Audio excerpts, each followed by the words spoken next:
Hi everyone, welcome to the 3 Minute Math YouTube channel, where we go over the solutions to contest math problems in under 3 minutes to help aspiring mathematicians achieve their competition math ambitions.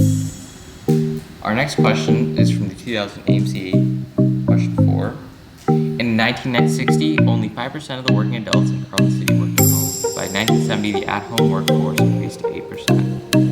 In 1980, there were approximately 50% working at home, and in 1990, there were 30%. The graph that best illustrates this is, we'll start by looking at our first point.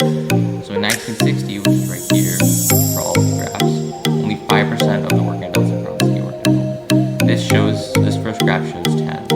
That's not correct. This second graph does show 5%.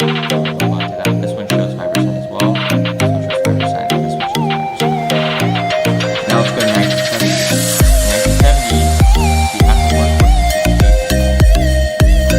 So what we can see is that it goes both ways. We also see that with D, it goes up to 10%. We can see with C and D that yes, it is below 10%. That was so far. In 1980, there were approximately 15% working at home. Based on that, we know that this graph is not working. This graph shows that in 1980,